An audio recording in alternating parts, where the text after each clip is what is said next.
The alien marketplace was loud, crowded, and full of smells: spices, oil, metal, and sweat. Creatures of all kinds walked through the narrow paths between stalls. Some were tall and slim, others short and furry. In this strange place, one sound suddenly rose above the others. "Thief! She's a thief!" shouted a guard. Everyone turned to look. An alien girl with purple skin and silver eyes was being dragged by her arms through the dirty street. Her clothes were torn, her face covered in dust and her eyes full of fear. Two armored guards pulled her roughly, ignoring her cries. "I didn't take anything," she said in a small voice. "Please, I was only looking—" A fruit vendor threw a rotten piece of food at her face. It hit her cheek and slid down slowly. Laughter erupted around the crowd. "Filthy beggar," someone yelled. "Let her starve," said another. The girl's name was Kyla. She had been living on the streets for weeks. Her family was gone, her home destroyed in a war no one remembered now. She had not eaten for 2 days. Her feet bled as the guards dragged her across the rough stone floor. Her head spun. She could feel herself losing strength. A large alien noble stepped forward. "Execute her here," he commanded. "Thieves deserve no trial." One of the guards lifted his stun rod. The metal stick buzzed with energy. Kyla's eyes went wide. She tried to move, but her legs gave out. She fell to her knees and waited for pain. Then it happened. A tall figure stepped forward. He wore a brown cloak, simple boots, and a belt with tools. He looked like a regular trader. But when he stepped between the guard and the girl, everything changed. He was human. Gasps spread through the crowd. Humans rarely came to this side of the galaxy, and they never interfered in local punishments. The guard shouted, "Step aside, off-worlder. This is not your concern." But the human didn't move. He looked down at Kyla, then at the stun rod, then back at the crowd. His name was Rayan. He spoke calmly but firmly. "Where is your proof?" he asked. The guard frowned. "She was near a stall when food went missing." Rayan shook his head. "Being hungry is not a crime. Did anyone see her steal?" No one answered. The crowd stayed silent. The noble growled, "You dare question us? Human, this is our law." Rayan's voice stayed quiet. "Even law needs truth, even judgment needs proof." The guard raised the stun rod again. "Move or suffer." Rayan caught the rod before it struck him. With a fast twist, he pulled it from the guard's hand and tossed it aside. The second guard stepped forward, but Rayan moved quickly. He dodged left, then right, and tripped the guard with a clean motion. The crowd gasped again. Someone whispered, "He just took down 2 guards. With no weapon." Rayan turned to Kyla. She looked at him with wide eyes, not sure if this was real. "Can you walk?" he asked. She tried to stand, but her legs trembled. He caught her gently before she fell. Then more guards began pushing through the crowd. "Stop him!" the noble shouted. "He's helping a criminal." Rayan looked around. There were too many to fight now. He picked Kyla up in his arms and ran down a side alley. The crowd didn't know whether to cheer or stay silent. One thing was clear. A human just took a stand, and nothing would ever be the same again. Rayan ran through the narrow streets, holding Kyla tightly in his arms. Her body was cold, her breathing weak. Behind them, the sounds of guards shouting echoed through the metal alleys of the alien city. He turned sharply and entered a hidden tunnel between 2 buildings. The light faded. The path was dark, damp, and filled with the smell of rust and mold. Kyla whispered, "Why? Why did you help me?" Rayan didn't look at her. "Because no one else did." She blinked. Her heart beat faster, not from fear, but from confusion. All her life she had seen humans from afar, cold, quiet, distant. But this one was different. At the end of the tunnel, Rayan stopped. He placed her gently on a pile of cloth inside a broken storage unit. It was quiet here, safe. He gave her a water flask. She drank slowly, her hands shaking. He then handed her a small food bar. Her eyes filled with tears. It was the first real meal she had seen in days. "Who are you?" she asked. Rayan sat beside her and finally looked her in the eyes. "A trader, sometimes a mechanic, but I used to be more." Kyla looked confused. "More?" He didn't answer that. Not yet. Outside, the guards were searching. One shouted, "Find the human and the thief. Search every corner." Rayan stood and looked outside the vent hole. "We don't have long, they'll be close soon." Kyla tried to stand, but she winced in pain. "I don't want you to get in trouble because of me." Rayan turned to her, voice steady. "I've already been in trouble my whole life. This is worth it." She lowered her head. "They said I stole food. But I only passed out near the stall. I was hungry. I didn't touch anything."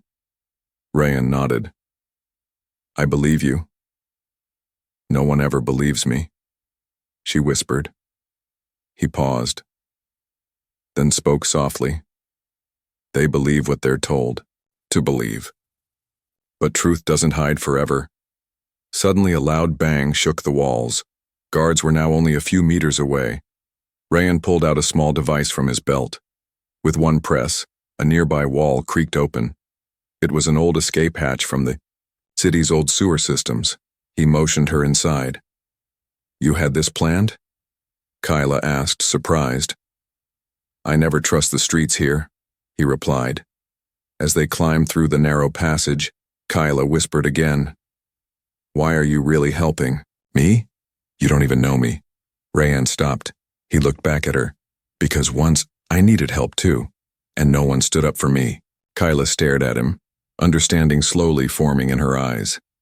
They moved quietly for several minutes. At last they reached the lower district, a place full of smoke, shadows, and broken lights. The guards wouldn't search here. It was below, even their interest. Rayan guided her into a small hidden room. It was his workshop, full of tools, gears, wires, and parts of old ships. A small bed stood in the corner. "You can rest here," he said. "No one knows this place but me." Kyla sat down slowly. Her eyes scanned the place. "You live here?" "I work here," he corrected. "Living. That's something I haven't done in a long time." Outside, the news was already spreading. Wanted human male and unknown female alien. Charges, assault, interference, aiding a fugitive. Guards posted his image on city screens. But something strange was happening. In the streets, whispers spread. "Did you see the human protector? He stood alone against them." "Maybe. We've been silent too long." One act of courage had cracked the fear of an entire city.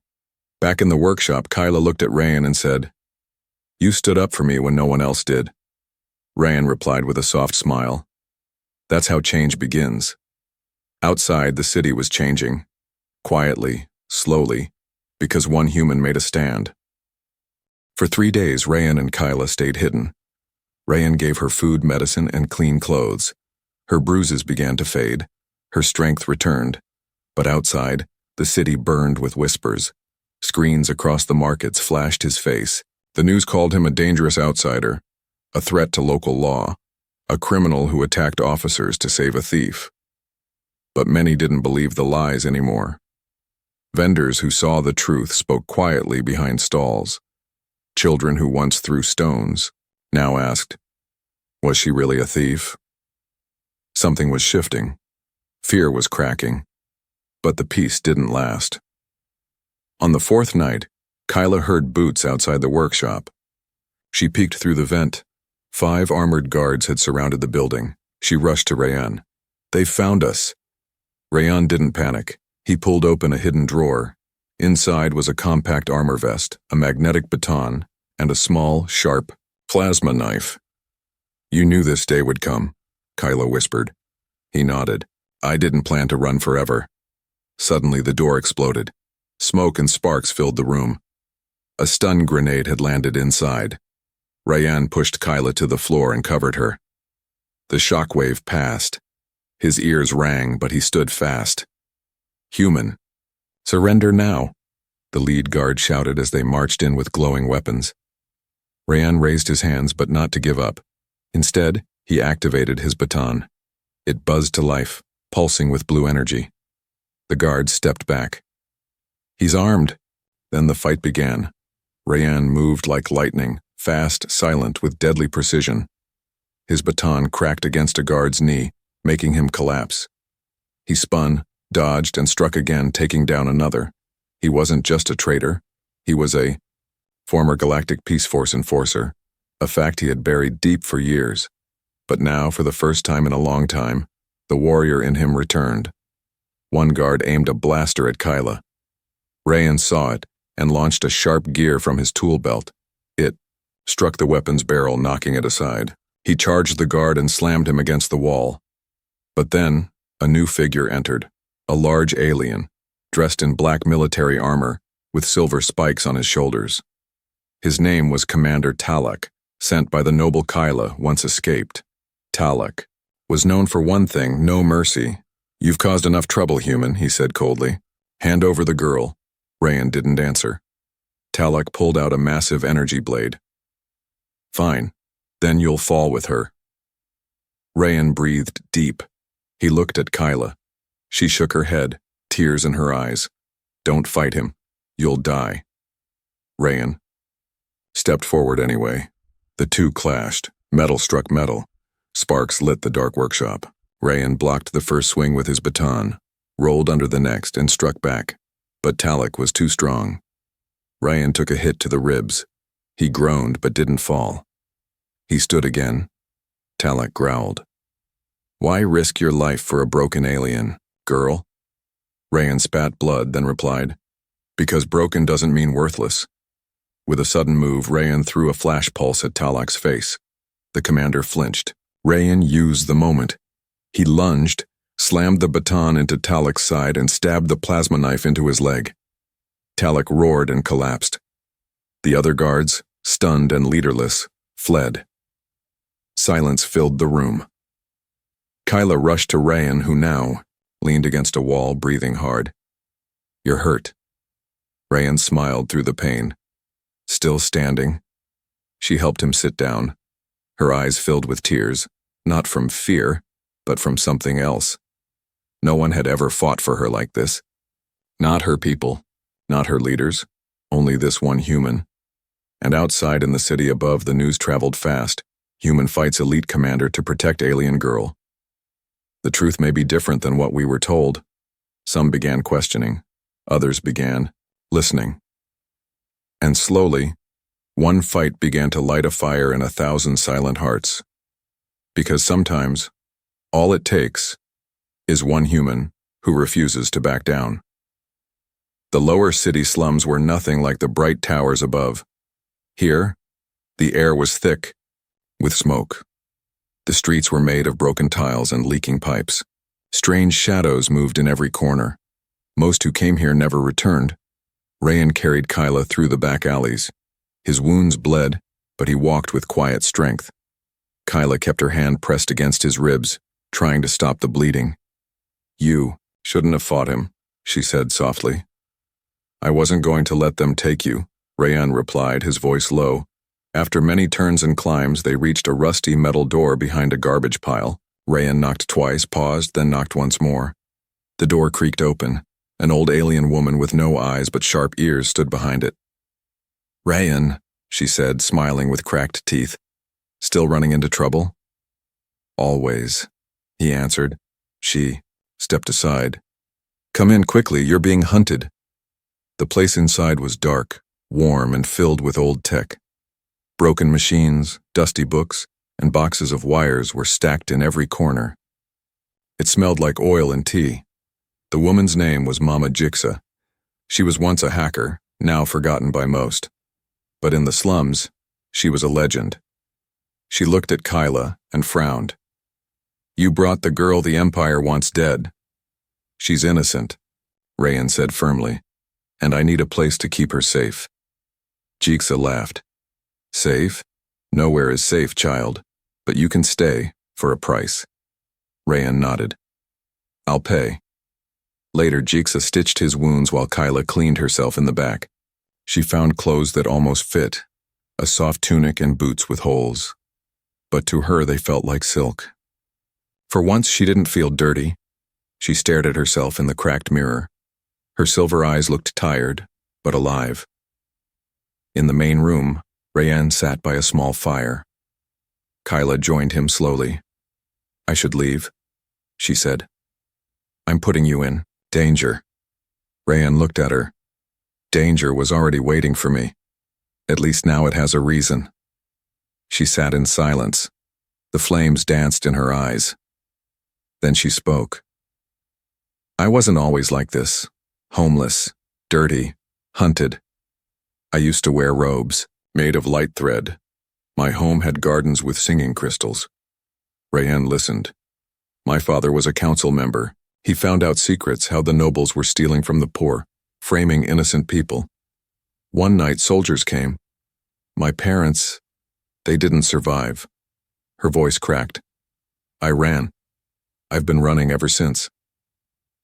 Rayanne placed a hand near hers, not touching, just close. "I know what it's like to run." She looked up. "You said you were more than a traitor. What were you?"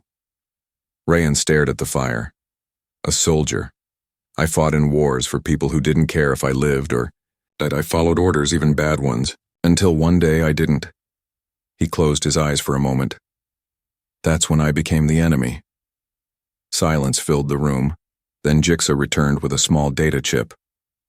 "They've increased the bounty. 10,000 credits for the girl. 15 for you, Rayanne." Rayanne stood. "Then we move soon." Jixa shook her head. "Not yet, but I can help. I still have contacts. I can hide your signals, change your IDs." Kyla looked confused. "Why help us?" Jixa smiled sadly. "Because when I was hunted, someone once helped me too. That's how it works down here." That night, as the city above prepared for another day of lies, something quiet began growing in the dark. Not hate, not revenge. Hope. In a place where light rarely reached, one human and one broken alien girl had lit a spark. And in the slums, sparks had a habit of becoming wildfires. The next morning, the sky above the slums turned red. It wasn't the sun. It was the Empire's warship hovering low above the city. Its deep hum shook buildings. Loudspeakers echoed across all districts. Rayanne of Earth, Kyla of House Jaren. You are both declared enemies of the Empire. You have one day to surrender, or we will come for you. The slum dwellers froze. Some ran. Others watched in silence. But in Rayanne's hidden shelter, things were already changing. Kyla sat beside a cracked window, staring at the warship above. They won't stop. They'll destroy everything to find us. Rayanne packed supplies, food bars, tools, and a small energy pistol. Then we don't wait. We move before they close every exit. But Mama Jixa had other thoughts. You don't understand, she said as she worked at her computer, wires wrapped around her arms. This isn't just a bounty now. They've made it personal. Rayanne raised an eyebrow. Why? Jixa turned the screen toward them. It showed a secret message thread, soldiers talking in code. They're not just angry about the fight, they're afraid. Rayanne and Kyla leaned closer. Because people have started talking, Jixa continued. The noble class tried to crush the story. But someone filmed your fight with Commander Talak. That video is spreading across systems, Kyla gasped. They saw the truth? Jixa nodded. And now some are rising. Small groups, workers, refugees saying if one human could stand up, maybe we can too. Rayanne didn't smile. He stayed quiet. Is that good or bad? Kyla asked. Both, Rayanne replied. It means we've started something, but it also means they'll try to erase us, fast. Suddenly a loud thump hit the outer wall. Then another. Jixa froze. They've found us! A hole burst through the wall and smoke filled the room. Rayanne grabbed Kyla's hand. Run! They escaped through a back tunnel Jixa had built years, Ego crawling through metal pipes, steam vents, and broken ducts. Behind them, sounds of boots, orders, and burning plasma filled the air. They're burning everything, Kyla shouted. Rayanne gritted his teeth. To make an example of us, they climbed out into a deep sewer shaft. It was cold, wet, and filled with echoing screams from above. They rested only a moment before a voice rang from above the grate. "Come out now, human. We have orders to kill the girl on sight." Rayan's eyes went cold. "No more hiding," he whispered. He pulled out a small device, a data drive Mama Jixa had given him. "This has everything.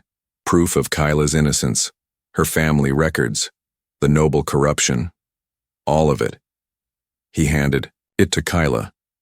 "Take this to the resistance contact in District 9. He'll be waiting." Kyla stared at him. "What about you?" "I'll draw them away." "No!"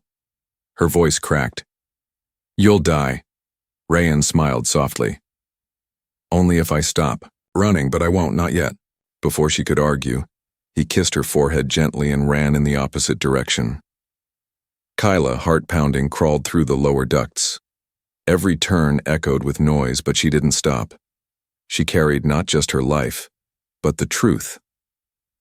Meanwhile, Rayan burst into the open streets of the slum, firing into the air, drawing the attention of all nearby guards.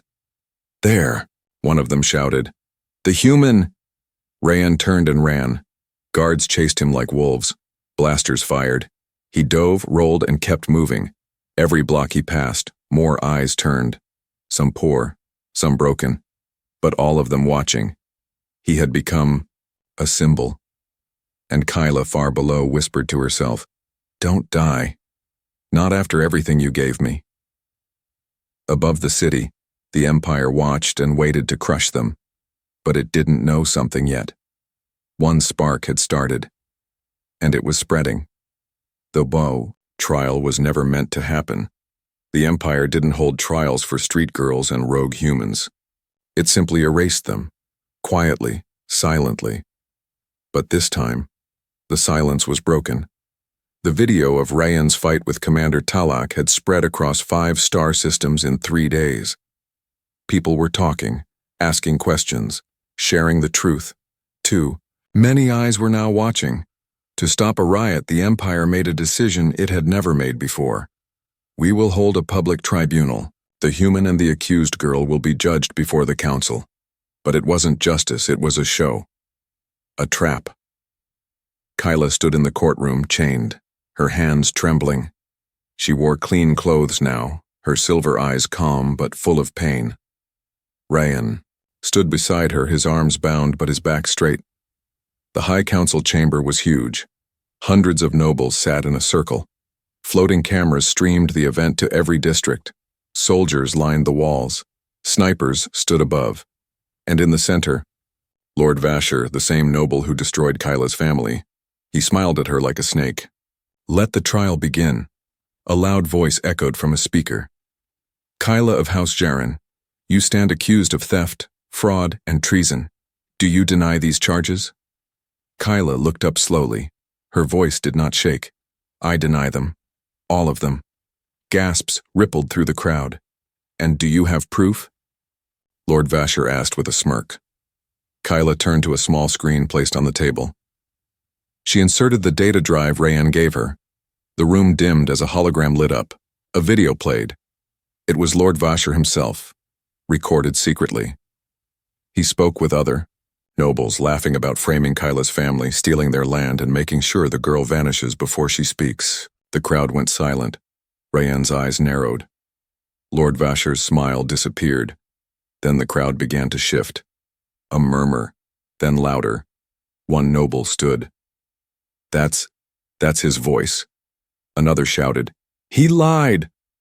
The council tried to shut off the feed, but Jixa had hacked it. The truth played on every screen in the galaxy. Bashar growled, "This is fake. This is a trick." Rayan stepped forward. "If it's fake, then let your voice be scanned." The council hesitated. Vasher shouted again, but this time his voice cracked with panic. The voice scan began. 10 seconds. 20. The result flashed. Match, 100%. Voice confirmed. Now chaos truly began. Nobles shouted. The public screamed from outside the court. Some guards dropped their weapons. The ones who once pointed blasters at Rayan now looked unsure. Then Vasher pulled a hidden blade from his sleeve and lunged toward Kyla, but Rayan moved first. He broke free from his binds, slammed into Vasher, and disarmed him with one swift move. The blade clattered across the floor.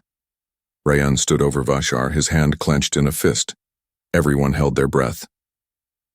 Kyla stepped forward and placed her hand on Rayan's arm. No more violence, not like them. Rayan looked into her eyes, then slowly stepped back. The guards grabbed Vashar and pulled him away. For the first time in years, justice came down on the guilty, not the weak. The council declared Kyla innocent. They offered Rayan a medal. He refused. Truth was enough, he said. Kyla turned to the cameras and said one sentence that echoed across the stars. No one is too small to stand up, because even one voice can shake an empire. Outside, the crowd roared with cheers.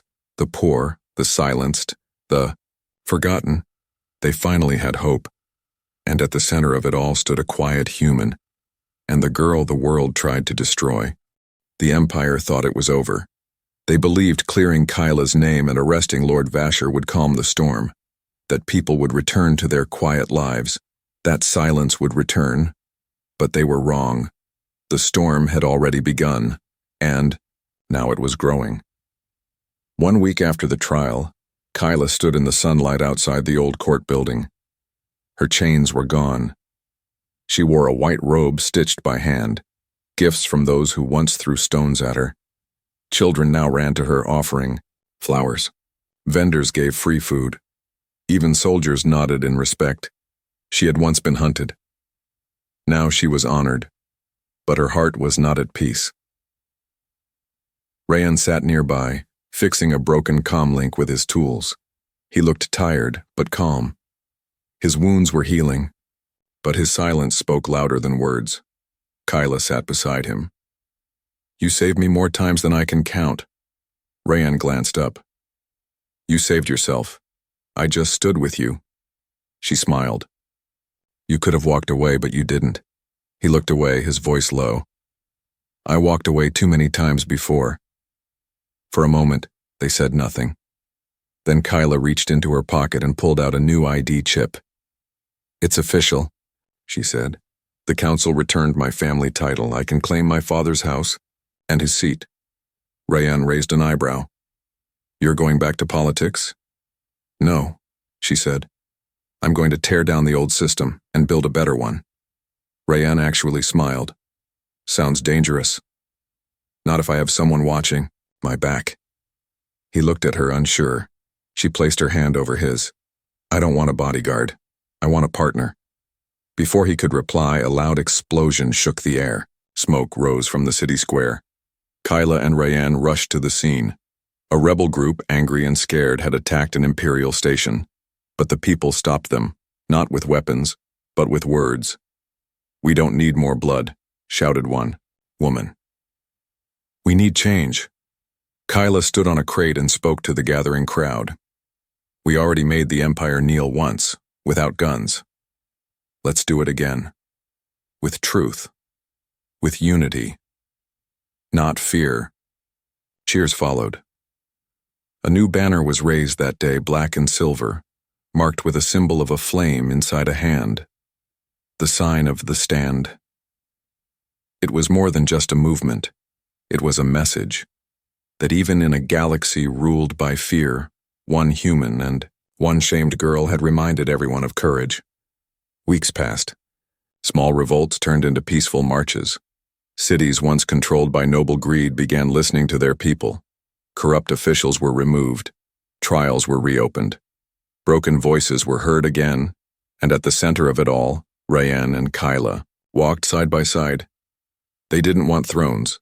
They didn't want power. They only wanted others to believe no one is too small to matter. No truth is too weak to rise. No voice is too soft to start a revolution. And from that day forward, across planets and stars, in stories and in history, people remembered them as more than just fugitives. They were the spark, the stand, the reason entire worlds dared to hope again.